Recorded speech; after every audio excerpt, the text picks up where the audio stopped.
Welcome to the National Archives Know Your Records program. My name is Andrea Bassing-Matney. We are broadcasting live from the National Archives building in Washington, D.C. with a live on-site audience. Before we begin, I have a few tips I'd like to share with you. For those of you here with us on site, we have several handouts, and hopefully you have picked those up. And we will be taking questions at the end of the presentation. We ask that you use these aisle microphones when you're ready to make those questions at the end. For those of you watching online, from this YouTube webpage, you can also ask questions using the chat feature on YouTube. You will also find several hot links to the presentation slides, to handouts, and live captioning.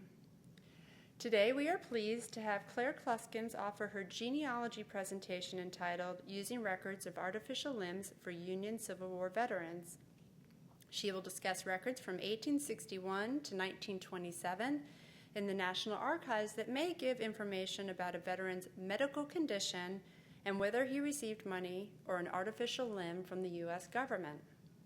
Ms. Kluskens is a projects archivist. Let's switch this over. Ms. Kluskens is a projects archivist specializing in immigration, census, military, and other records of high genealogical value. She has spearheaded the completion of more than 310 National Archives microfilm publications and now works on digital projects. She frequently lectures and writes for national, state, and local genealogical publications. Claire has been on the staff of the National Archives since 1992 and a genealogist since 1976. Ladies and gentlemen, please join me in welcoming our presenter, Claire Kluskens. Thank you. Good afternoon. Thank you for joining us here today in person and online. The National Archives, as you may know, preserves and provides access to the permanently valuable records of the United States federal government. This task we do in perpetuity on behalf of the American people, and thank you for taking an interest in those records. In this presentation, we're going to talk about records that show whether a Union Civil War veteran was amputated and whether he received either an artificial limb or money from the federal government. The research guide that is online, along with today's PowerPoint and lecture, will provide you the nitty-gritty details you need to get access to the records discussed in today's lecture. So I invite your attention to that guide. Some of the records discussed here today can be useful for veterans of other Civil War, all Civil War veterans, while other,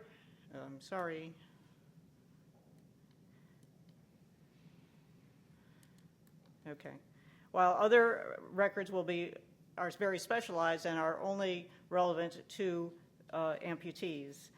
The American Civil War was the first to result in thousands of amputations. New technology was largely to blame. The invention and use of the mini-ball, a rifle made of soft lead with a hollow base, expanded when fired and caused large, irregular, and slow-healing wounds upon impact. Infection and gangrene set in quickly. Faced with shattered bones, shredded tissue, and limited medical knowledge, resources, and options, amputation actually offered the best chance of survival. By war's end, about 60,000 soldiers on both sides suffered amputation. A skilled and experienced surgeon could remove a limb in 5 minutes. Speed was critical to minimize blood loss and length of anesthesia by chloroform or ether. The overall survival rate, was 75%, but varied depending upon the location of the surgery. Loss of part of the foot was survived by 96%, while amputation at the hip joint was survived by only 17%. Later in the war, resection, that's R-E-S-E-C-T-I-O-N, became more common. This technique involved removing only the injured section of the arm or leg, leaving a shortened, less functional limb. Nearly 40% of amputations resulted only in the loss of fingers or toes. The war and industrial accidents caused a surge in demand for artificial limbs, which needed replacement and repair every 5 years. As well as frequent repair. Clever entrepreneurs responded to this business opportunity through invention and manufacturing. Nearly 150 patents for artificial limb designs were issued between 1861 and 1873. In 1872, Congress authorized the Army Surgeon General to purchase artificial limbs for disabled soldiers and seamen, and in 1868 extended that benefit to officers. In 1866, Congress authorized the Secretary of War to provide free transportation to veterans between home and the artificial limb manufacturer. In 1870, Congress authorized veterans to receive a new limb or apparatus for resection every 5 years, then increased the frequency to every 3 years in 1891. Veterans who did not want a limb or who could not wear one could instead obtain money, called commutation, at the rate of $75 for each leg, $50 for each arm or foot, and $50 for apparatus for resection. In 1874, Congress decided that veterans who lost an arm at or above the elbow or a leg at or above the knee could receive a pension of $24 per month instead of receiving commutation or an artificial limb. Veterans often chose commutation instead of a limb. Some could not wear one due to lack of a stump, discomfort from inadequate tissue surrounding the remaining bone, or chronic infection. Others went without because an empty sleeve or trouser leg made a man's patriotic sacrifice visible and commendable. Programs involving money or benefits caused records to be created. The artificial limb and commutation program needed to document which soldiers were paid, when, and how much. This presentation will follow one man through the records. His name was DeWitt Clinton Ayers of Rochester, Beaver County, Pennsylvania. He served as a private in Company I, 102nd Pennsylvania Infantry. The Veterans Compiled Military Service Record, or CMSR, provides an outline of a man's service and may give evidence of wounding or loss of limb. Every Union Civil War veteran has a CMSR for each regiment in which he served. They are called compiled military service records because the information was compiled from original records. From the 1880s to the 1910s, clerks in the Adjutant General Office copied information from original muster rolls, payrolls, and other records onto cards and put those cards into an envelope called a jacket. It was a time-consuming project, but it provided quick access to most of the records about a veteran's service in one location. DeWitt CMSRs for his service in Company I, 102nd Pennsylvania Infantry, include several records mentioning his injury. This is the jacket or envelope in which there are 28 cards providing information about his service in the 102nd Pennsylvania. Towards the bottom, you see the number 7 that indicates there are 7 so-called personal papers inside the jacket as well. Let's take a look. Here, for example, is one of those 28 cards. A company muster roll indicates that DeWitt Clinton Ayers enlisted for 3 years and mustered in on August 16, 1861 at Pittsburgh, Pennsylvania. This information is from the muster roll dated August 31, 1861. Muster roll information is a typical kind of record that you would find in most soldiers' compiled military service records. Turning now to the personal papers jacket inside Mr. Ayers' CMSR, we might find things such as enlistment papers, discharge papers, a casualty sheet, medical descriptive list, or other medical records, and so forth. These things are called personal papers because they relate to only one man, in contrast to records like muster rolls, which relate to many men. Here is his 1864 re-enlistment paper. This is the front side. And here is the back side of the re-enlistment paper. CMSRs often have re-enlistment papers, but not the original enlistment paper for the man's first enlistment. Here is the casualty sheet that simply indicates that DeWitt was wounded on May 5, 1864, and that his regiment was part of the 2nd Corps, 6th Division. All that text in the lower half indicates that the report of killed, wounded, and missing for the period May 5 to July 10, which is what this was compiled from, was unsigned, but that Brigadier General George W. Getty was in command on July 10 when the report was made. And this is the reverse side. So the casualty sheet does not provide much information. Here is a hospital record called a medical descriptive list for DeWitt Ayers that refers to a fractured femur and amputation at the thigh. This record does not clearly identify the hospital. However, the December 24, 1864 admission date is a clue.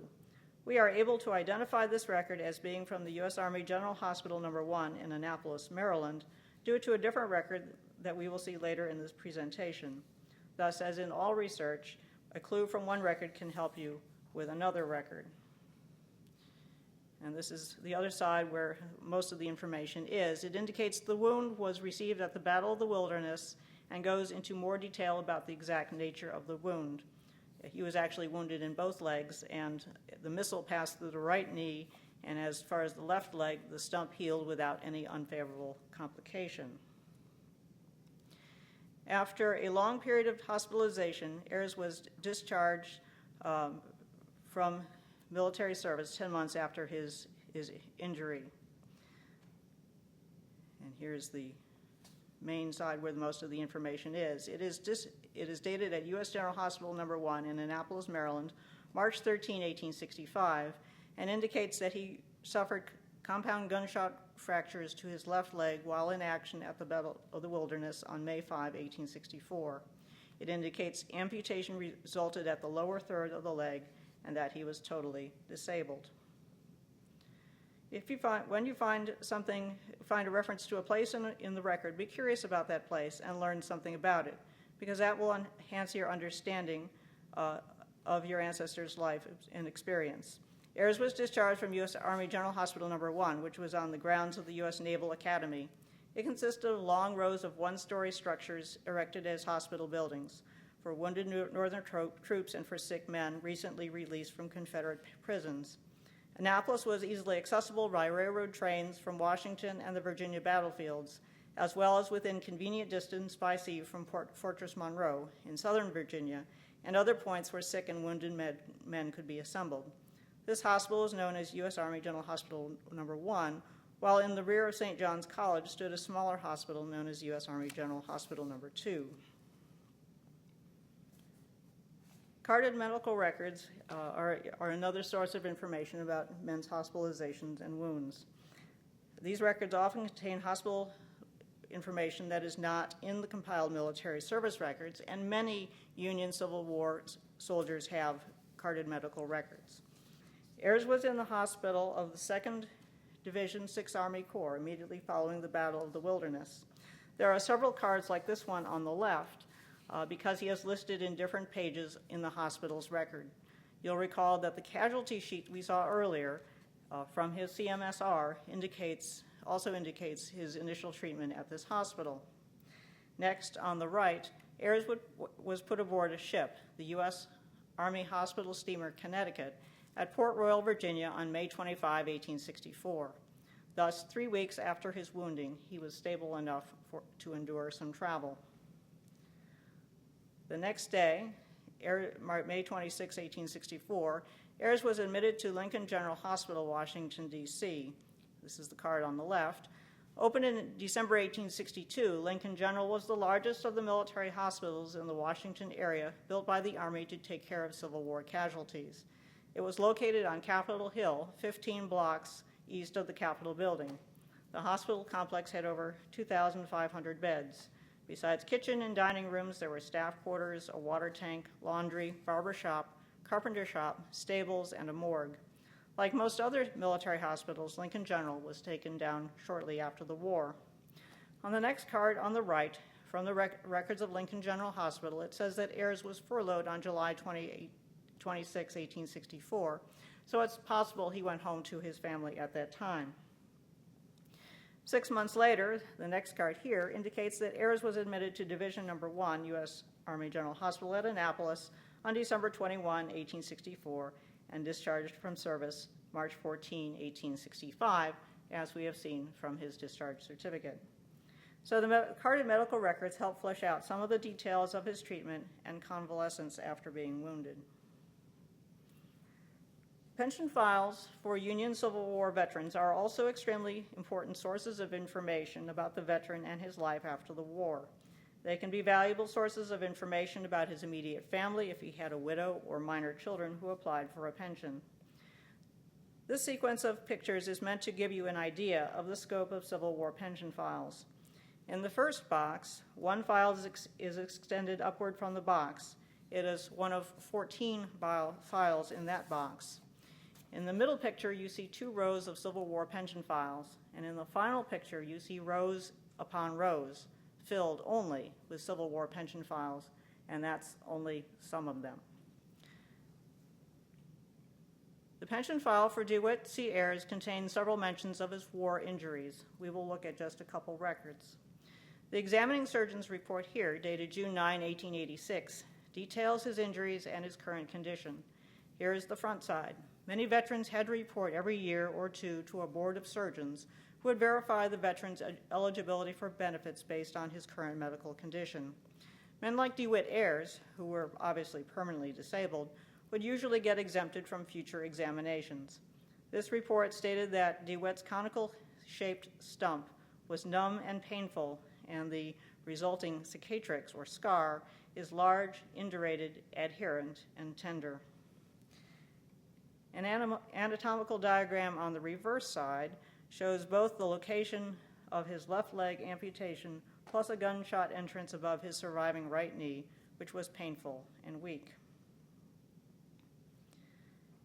Another record in his pension file is his application for commutation, or money, dated January 9, 1871, shown here. It notes he previously received from the United States an artificial leg made by Jewett of Washington, D.C. So that's the first reference to an artificial leg. Pension files have many records, but I've only shown a couple that are most relevant to his artificial limb. Next, we'll turn to the specialized records in Record Group 15, records of the Department of Veterans Affairs, in the custody of the National Archives here in Washington, D.C. I should note that while the Army Surgeon General was responsible for certifying eligibility for the artificial limb program, the Pension Office distributed payments. There are 10 record series that relate to artificial limbs, trusses, or commutation furnished to Civil War and later veterans, and they take up 2 shelves shown here. A good place to start is the list of persons furnished artificial limbs and commutation, which is a giant volume measuring 18 inches by 12 inches by 4 inches. It lists veterans alphabetically by name and gives each man's unit, date of first application for limb or commutation, and the number of limbs received or paid for at 5-year intervals, being approximately 1870, 1875, 1880, 1885, 1890, and 1895. Dead or rejected is noted for some men.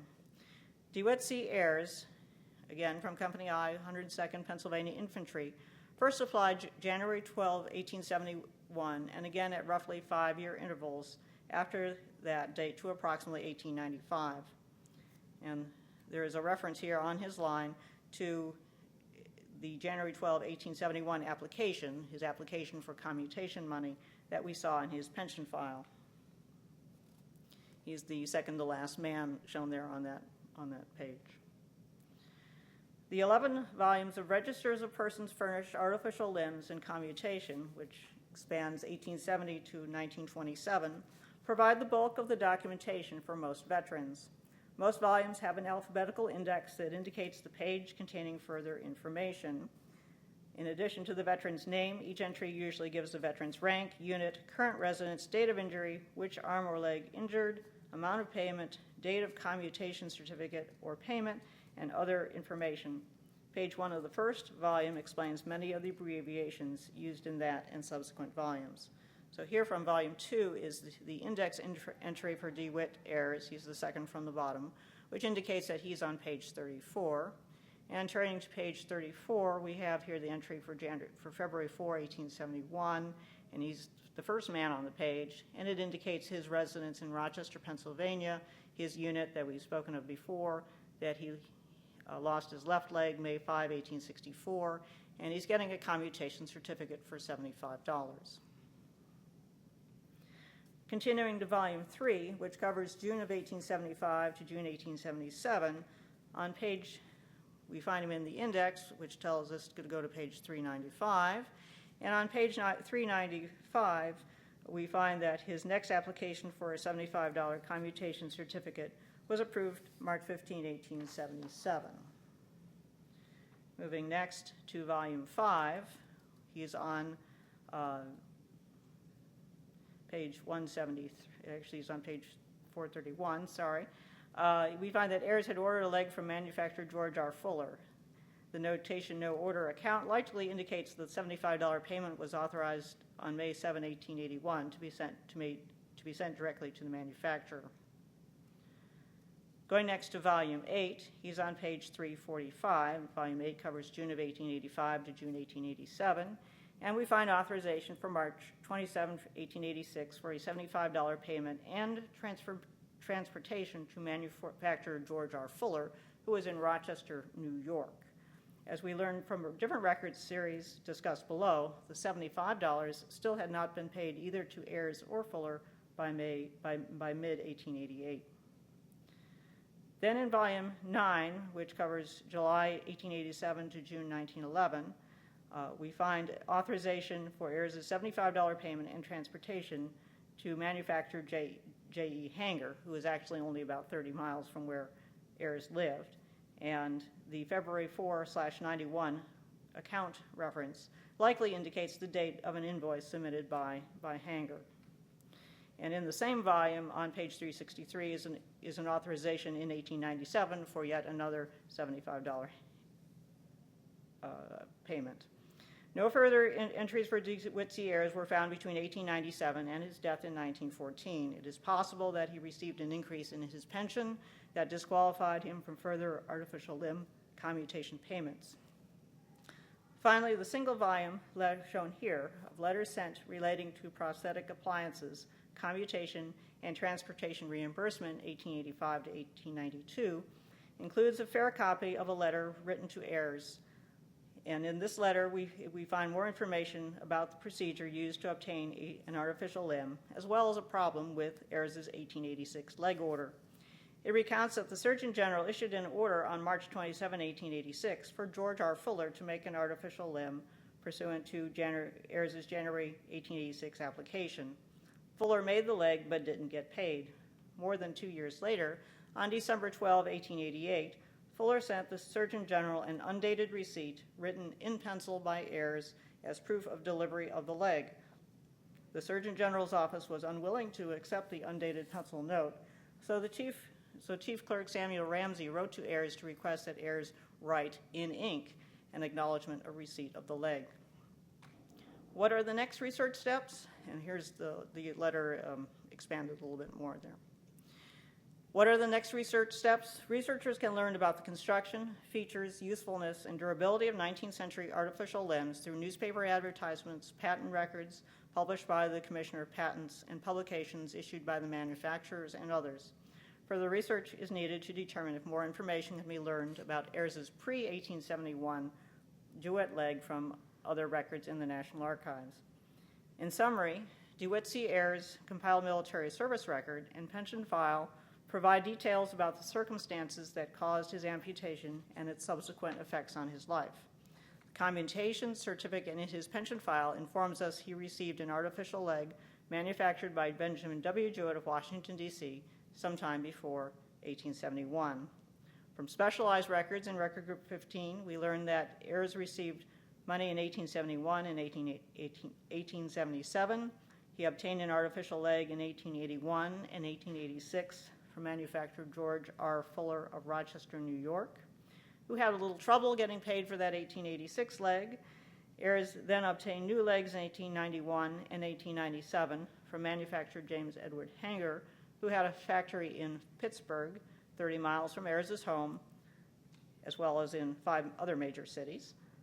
The numerous amputations suffered during the American Civil War boosted a new industry, prosthetics, that continues to innovate and improve mobility products needed by American veterans returning home from today's military missions. And I'm now open for questions.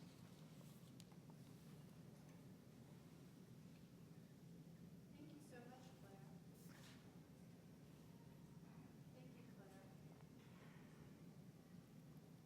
Thank you, Claire. Okay, please go ahead. Entry 17 volume, the large volume, Yes. is that available in the research room that we can personally use, or do we have to work with an archivist to review it? You have to request it in the finding aids room, and then they will deliver it. It will be delivered to the central research room for you to use. Oh, wow, okay. And then, of course, it's listed alphabetically. Yes. For all the veterans in all those subsequent 5-year periodic volumes. That's right. Great, thank you. Thank you, Claire. We have another question that came online. This is from Betty Lou Burton. She is wondering about a soldier ancestor who was a soldier during the Civil War period, but not necessarily in the Civil War. Her question is, would someone who served and lost a leg in Dakota Territory during the time of the Civil War still be considered a Civil War veteran since he was on the Indian frontier? I think it is worth consulting these records for. I assume that if he's in the Dakota Territory, he was probably in the regular Army, which means he wouldn't have a compiled military service record unless he's in one of those, well, unless he's in a unit that has a compiled military service record that was part of the volunteer forces. Okay, that's a confusing answer on that part. So let me break it down this way. He may have a compiled military service record that I talked about if he was in a quote-unquote volunteer unit. Volunteer units had a state name as part of the designation, whereas he might actually have been in the regular U.S. Army, which would have a U.S. designation, such as 1st U.S. Infantry. But probably the place she should start first would be the pension file, if he has one, to see if there is reference to losing a leg, and she may have already done that, or an arm or what have you. And if that's the case, then I think she should look into these records, because I believe they should have other veterans who were not, directly in the Civil War. Thank you, Claire. I'll follow up for Betty Lou, since she's not here with us and online. Would she find anything about her ancestor in the Dakota Territory, if she were anything local, if she's in that area? Again, I'm not sure exactly what time period that you're talking about there, or what kind of local records that might exist outside of what the military was collecting about its own people that were serving in the Army. I would need more information to be able to answer that kind of question. Thank you, Claire.